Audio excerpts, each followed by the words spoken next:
आप सभी के समस्त संकल्प पूर्ण हुए। अब कोई कष्ट शेष नहीं। जो परिवार के सदस्य नहीं आए हैं वो अपने घर में संकल्प आप करा दें। जैसे आज शनिवार, आज रात में संकल्प होता है, रात में 9 से 10 के बीच में यूट्यूब चैनल पे,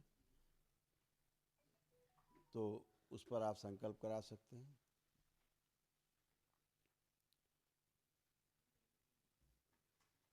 तो जैसे आप प्रार्थना संकल्प करके यहाँ स्वस्थ हुए हैं, ऐसे प्रार्थना संकल्प करके वह भी स्वस्थ होते हैं। जो असाध्य रोगी घर में है आपके परिवार में, या आपको कोई असाध्य रोग है, अभी दरबार देखेगा, आपसे वार्ता करेगा। उसके लिए दरबार एक दिवसीय महाहवन निःशुल्क रूप से आपको करवाएगा। आपको स्लिप मिलेगी। तो आप अपने साथ परिवार के 2 सदस्य जोड़ करके 3 लोग उस संकल्प में रह सकते हैं। जो असाध्य रोगों की नष्टीकरण के लिए होता है, स्मृति नष्टीकरण के लिए, उसमें 3 लोग रह सकते हैं। तो वो आपको देख करके आपको स्लिप मिलेगी। तो निःशुल्क महाहवन भी आप करेंगे। जितने भी आपके रोग कष्ट थे वो सब जाने के पीछे कारण आपका प्रार्थना और संकल्प है, आपकी आस्था, विश्वास और आपकी श्रद्धा है दरबार के प्रति। इस बात का विशेष ध्यान रखना है कि जब आप संकल्प करते हैं तो उस समय विशेष सतर्कता रखनी है, क्योंकि संकल्प ही आपकी शक्ति है।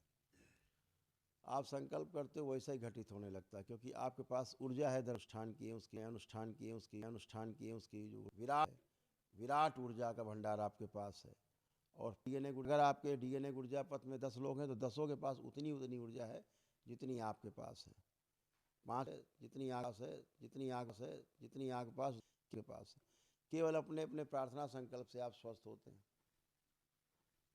प्रमाण है कि आप अच्छे बैठे, कोई नहीं, तो आपका शेष नहीं, तमाम रोग कष्ट सब आपके नष्ट हो गए। तो संकल्प को ठीक से ही करना है। जैसे जब आप प्रार्थना संकल्प करते हो तो आपके अंदर अपने परिवार के सदस्यों के इसलिए तो बाबा इसकी ये समस्या, इसको ठीक कर दो, ऐसे नहीं, ये नहीं, बदमाशी ये नहीं करता है, बदमाशी करता, आप स्मृति नष्ट कर दो, आप करते हो। जैसे आप संकल्प करते हो उसकी गंदगी, उसके रोग, उसके कष्ट आपकी ओर प्रवाहित होने लगते हैं और आपके अंदर प्रवेश कर जाते हैं ऑरा में। तो आपको कष्ट होने लगते हैं। आपको लगता है हमें क्या हुआ, हमें तो कैसे कष्ट हो गया, हम तो ठीक थे। इसलिए किया, आपने संकल्प किया है, लेकिन उसका रास्ता है कि वो नष्ट हो जाए। कैसे? संकल्प के अंत में एक वाक्य बोलना है कि बाबा हमने जो अभी अपने परिवार के फला फला सदस्य का संकल्प किया है, उसके जो रोग कष्ट मुझ में खिंच के आ गए हैं, कृपा करके उनकी स्मृतियाँ भी नष्ट कर दी जाएं। इतना आपने बोल करके आँख खोली और वो कष्ट गए। क्योंकि ऐसी कोई निकलेंगे, अब आपसे ही निकलेंगे। अब आपने किया तो आपसे निकलेंगे। वो प्रार्थना कर, अगर वो आपसे निकलेंगे, अगर वो आपके लिए प्रार्थना करेगा तो आपके रोग कष्ट उससे निकलने लगेंगे। वो डीएनए का ऊर्जा पथ है, उसमें आपने घेरे में, बाकी घेरे में आप डीएनए के हैं। तो कष्ट निकलने का रास्ता आप ही लोग हैं, आपके बीच से ही निकलेगा। ये करना है। अभी दरबार ने जो आपको एक ये करना है, दूसरा आपको लेपन करना है। लेपन जरूर करें, सिर पर एक दिन नाभि पर। नाभि से पूरे शरीर में एक जाल फैला होता है नाड़ियों का। आयुर्वेद के अनुसार करीब 72,000 नाड़ियाँ नाभि से पूरे शरीर में फैली हुई हैं।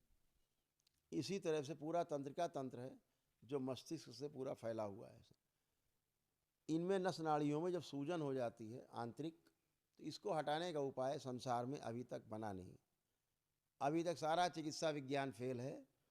इनकी सूजन हटाने के लिए कोई उपाय नहीं है। और आपको ये जान करके हैरत हो सकती है कि इनमें सूजन अगर हुई तो आपको भ्रम उत्पन्न होंगे। भ्रम होगा तो रोग उत्पन्न होंगे, रोग उत्पन्न होंगे तो कष्ट होंगे, और कष्टों से मृत्यु होगी। साध्य कष्ट से असाध्य कष्ट बनते जाएंगे। यही इसका सीक्वेंस है। अब इसकी सूजन समाप्त करने के लिए पूरी अभी धरती पे कोई दवाई नहीं बनी। डॉक्टर साहब देखेंगे सूजन दिमाग में कहाँ है, सूजन कहाँ है, शरीर में फैली हुई। डॉक्टर साहब खोपड़ी चीर देंगे। डॉक्टर साहब बेचारे खुद ही भ्रमित हैं, उनके खुद ही सूजन दिमाग में भरी हुई है। खुद ही बड़े तनाव में घूम रहे हैं डॉक्टर साहब, अपने परिवार को लेकर तनाव में घूम रहे हैं, खुद ही रोग लादे घूम रहे हैं डॉक्टर साहब। उन्हें पता ही नहीं जिन रोगियों का इलाज कर रहे हैं उनके रोग कष्ट भी डॉक्टर साहब के अंदर घुस जाते हैं। और अक्सर देखिए 90% केसेस में, होता तो 100% है, लेकिन ज्ञात जो केस हम बता रहे हैं जो लोग मानते हैं, जो डॉक्टर जिस चीज़ का चैंपियन होता है वो उसी का रोगी होता है। उसी रोग का, जिस रोग का वो चैंपियन माना जाता है, उसी रोग से पीड़ित होता है डॉक्टर। क्यों? एकाकार हो जाता है, तदाकार तद्रूप हो जाता है, स्मृतियां प्रवेश कर जाती हैं उसमें पेशेंट की, उनकी कलाकारी से, तो डॉक्टर साहब भोगते रहते हैं। तो डॉक्टर साहब बेचारे खुद ही परेशान हैं, तो अपनी परेशानी आप में उड़ेलते रहते हैं, आप उनमें उड़ेलते रहते, दोनों लोग एक दूसरे को देते रहते, वो आप में आप उनमें, यही करते रहते ज़िंदगी भर, और काम खत्म हो जाता है। अंतिम बेला आ जाती जीवन की, तब तक ये होता रहे भैया बीमारी थी मर गए। हर आदमी बीमारी से मर रहा है, तो इलाज काहे का हो रहा था जिंदगी भर? आप चले जाओ, बैठ जाओ शमशान घाट, भैया कैसे मर गए? भैया बीमार थे। तो भैया डॉक्टर साहब क्या कर रहे थे? जब बीमार से ही सब बीमारी से ही मर रहे हैं तो डॉक्टर साहब कर क्या रहे हैं देश दुनिया में?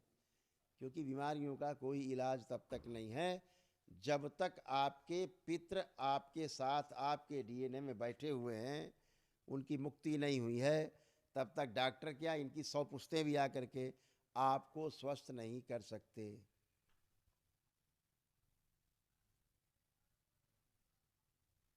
अब कितना उन्नत विज्ञान है। मान लीजिए, सपोज करिए कि आपके सिर में भयानक दर्द रहता है, खूब भयानक दर्द रहता है, अब वो किसी पितृ का है। पितृ अपने जीवन काल में अब दवा खा खा करके और दर्द को ठीक करता रहता था। अब पितृ आगे है, अब डॉक्टर साहब के पास आप गए, आपको लग रहा आपके दर्द है, डॉक्टर साहब ने दवा दी, पितृ सोचता हमको दवा मिली। पितृ क्या सोचता? हमको दवा दी गई। तो जैसे दवा खा के वो ठीक हो जाता था, तो जैसे हमने दवा खाई तो पितृ को लगा उसने दवा खाई, तो जैसे अपने जीवन काल में दवा खा के थोड़ा ठीक हो जाता था, आपको भी लगता हाँ यार दर्द गया। लेकिन जैसे पितृ को फिर दर्द होने लगता था कभी, तो फिर आप दवा खाने गए, पितृ फिर दवा खाता है, उसको लगता उसने दवा खाई, तो जैसे ठीक हो जाता था फिर उसको लगता हम ठीक, तो आपको लगता हम ठीक। लेकिन ये क्रम चलता ही रहेगा, क्योंकि स्मृति है ये कभी नष्ट, नाटक खत्म, ये नाटक खत्म, ये नाटक खत्म। अब यहाँ क्या हटना है? जिसको दर्द हो रहा है तो आप पितृ को हटा दीजिए, मुक्ति हो गई, तो आपकी मुक्ति हो गई दर्द से। इसको आप हर रोग में रख सकते हैं। तो अब सिर दर्द वाला ठीक, अच्छा भैया आराम हो गया, दवा खा के पीछे गया। अब दूसरा आ गया ये नया, अब वो कह रहा हमारे पेट में दर्द है, उसको कहीं पेट में दर्द होता था, अब आपने कहा सिर दर्द तो ठीक हो गया डॉक्टर साहब, पेट में दर्द हो रहा है, अब साहब पेट का इलाज चालू, वो दवा खा के लगता उसको हाँ कुछ आराम है। तब तक तीसरा आ गया कोई कैंसर वाला, अब धीरे धीरे कैंसर बनना शुरू, अंदर शरीर स्वीकार लेता है। अब चिकित्सा चालू, अब डॉक्टर साहब इलाज कर रहे हैं, उनकी समझ में नहीं आ रहा है कि क्या कष्ट है। अब डॉक्टर साहब आज तक कैंसर क्यों बनता है नहीं ढूंढ पाए, आज तक नहीं ढूंढ पाए डॉक्टर साहब, पूरा संसार मिलके नहीं ढूंढ पाया कैंसर कैसे बनता है। कैसे बनता अगर पता लग जाए तो रोक लेते, बता के लोगों को, जैसे एड्स के लिए कर रखा कि भैया ऐसे से बनता, तो प्रिकॉशन, तो इनके पास कैंसर का प्रिकॉशन नहीं। अब इनके साथ समस्या कहाँ कि इन्हें जड़ नहीं पता है। आप सनातन धर्मी हैं, हिंदू हैं, हमारी संस्कृति में हमारे ऋषि मुनियों ने, हमारे शास्त्रों ने हमको जगह दी है, हमें रास्ते बताए हैं। वर्ष में एक बार पितृपक्ष आता है, उसमें पितरों की जो है रास्ते खुले होते हैं कि वो नहीं गए हैं तो जा सकें आपसे संतुष्ट होकर। लेकिन ऐसा अब होता नहीं, पितृ भी अब लग्गड़ हो गए हैं, कहते हैं हम तो नहीं जाएंगे भैया, हमने इतनी संपत्ति बनाई है और हम भोगेंगे। बनाई काहे के लिए थी हमने? ये हमने दुनिया भर की सर्कस खड़ा किया है, इसको भोगेंगे हम तो रहेंगे, हम तो नहीं जाने वाले। पता नहीं कहाँ जन्म मिले जाके, भैया हम तो यहीं रहेंगे, तो नहीं जाते। आप नहीं जाते तो उनके रोग कष्ट भी आप झेलो साथ में। तो दरबार ये करता है कि उनका मोह तोड़ता है आपसे, उनको सही रास्ता दिखाता है और उन्हें तमाम गंदगियाँ होती दाएँ बाएँ की समाप्त करके आपका भी मोह तोड़ते हैं, दरबार तोड़ता है और मुक्ति पाते हैं। वो मुक्ति पाते हैं तो आप अपनी समस्याओं से मुक्ति पाते हो, क्योंकि 80% 90% समस्याएं पितरों की हैं। पितृ मुक्ति हो, काल सर्प दोष से मुक्ति हो, उनकी स्मृतियों से मुक्ति हो पितरों की, तो आपको भी आप खाली खाली हो जाते हैं। अरे हम तो हल्के हो गए, हल्के इसलिए हो गए तो ऐसा ही आप सारे पितर गए, पितर चले। प्रमाण क्या है कि पितर चले गए? तो दरबार प्रमाण देता है कि आप आंख बंद करके देखेंगे, आपको एक भी पितर का अपने चेहरा नहीं दिखाई देगा।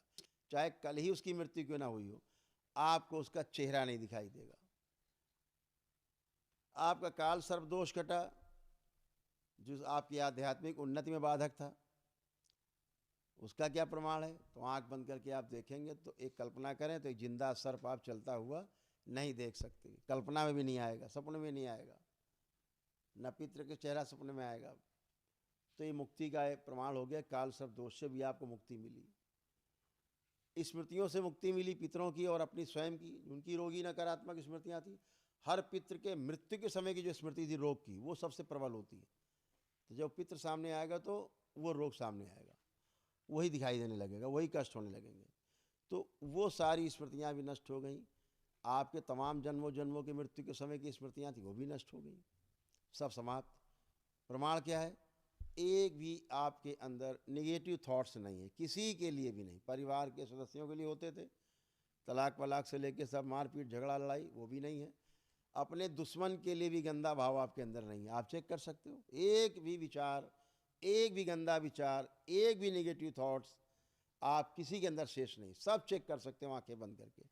आप हाथ उठा सकते हो अगर किसी को लग रहा है अभी मेरे अंदर गंदा विचार आ रहा है, अभी मेरे अंदर बदला लेने की भावना आ रही दुश्मन से, अभी मेरे अंदर ये आ रहा है, गंदगी आ रही, आप बता सकते हो। ये सारी गंदगी नष्ट की गई है, सब कुछ साफ मैदान ऐसे किया गया। तमाम वो रोग कष्ट जो चिता के साथ बोलते जाते हैं, जाते तो चिता के साथ नहीं है, मर जाने के बाद शरीर ही नष्ट होता है, स्मृतियाँ नष्ट नहीं होती। वो न आग से जलती हैं, न पानी में डूबती हैं, न हवाओं में बहती हैं, वो जिंदा रहती हैं आपके कुल में, और एक गए बाकी में फैलती हैं। अगर कैंसर था पितृ को कोई मरने वाले में, वो कैंसर की स्मृतियाँ आप में रहेंगी, आपके परिवार में रहेंगी, अंदर अंदर अंदर अंदर कैंसर बनाती रहेंगी। एक दिन विस्फोट होगा, भैया क्या हुआ है, सड़ गए गल गए, डॉक्टर साहब कह रहे कैंसर है। स्मृतियाँ नहीं जाती। ऐसे तमाम डिप्रेशन, एंजाइटी, तमाम OCD भी नहीं जाती, मानसिक रोग भी नहीं जाते। लेकिन बोलते हैं कि चिता में भैया जल गए तो अब चलो मुक्ति मिली, कष्टों से नहीं मिली। मुक्ति नहीं मिली, जिससे चाहते हो अभी रखिए। तो कौन से रोग नष्ट हुए हमेशा के लिए? आपका depression, anxiety disorder, bipolar disorder, split personality, dual personality, borderline personality disorder, आपका जो बाइपोलर के साथ भूत प्रेत की बीमारी, भूत प्रेत की बीमारी हो, चिल्ला रहे हैं, ये दिख रहा वो दिख रहा, ये आया उसने ये किया, वो आया उसने किया। महिलाओं बच्चियों के साथ गंदा करना रात में, पुरुषों के साथ गंदगी होना रात में, सब नष्ट। कहाँ चले गए?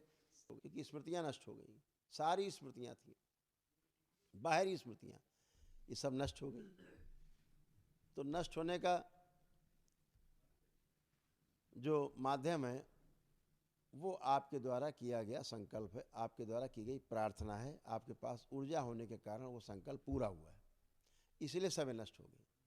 तो भूत प्रेत की बीमारी खत्म।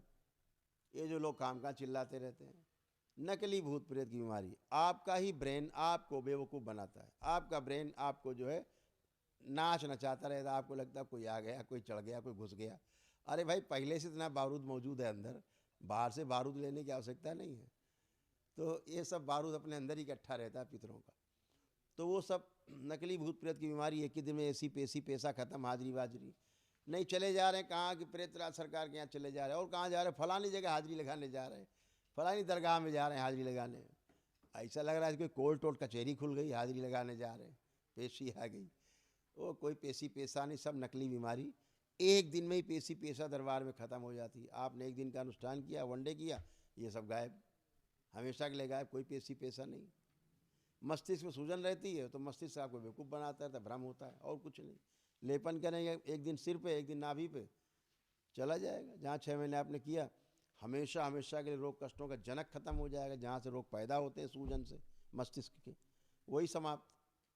तो इस बात का विशेष ध्यान रखना है। सब गंदगी गई, ओसीडी समाप्त हुई। गंदा गंदा दिखता था, गंदा गंदा होता था, सब गंदा ही गंदा समझ में आता था। 4-4 6-6 घंटे स्नान करते थे लोग। अभी देखो, कल ही एक बच्चा आया था, वो पत्नी भी साथ में थी। उस दिन भर मोबाइल लैपटॉप पे धोया करती थी, पानी में डाल के बाल्टी में। दिन भर बेचारी धुले कपड़े, धुले बर्तन धोती रहती थी, फर्शें धोती रहती, दीवार धोती रहती थी। बता रहा था वो कि देखो, सब कुछ धो डालती थी गुरु जी, कुछ छोड़ती ही नहीं थी। दिन भर धोती ही रहती थी, परेशान, नहाती रहती थी 4-4 6 घंटे बाथरूम में। तो ये सब बीमारी ओसीडी, कुछ नहीं छू सकती थी, सब गंदा था। पति तो सबसे ज़्यादा गंदा था, उसको तो पता देख भी नहीं सकती थी ये सब। अब फिर खड़े हो के यहाँ कह रहे, आप बहुत अच्छे पति दो।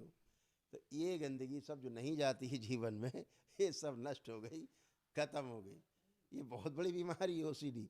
तलाक की पहली सीढ़ी है ओसीडी। ओसीडी हो जाए, समझो तलाक होना तय है, आज नहीं तो कल। तो ये सब समस्याएं आपकी समाप्त हुई। किसी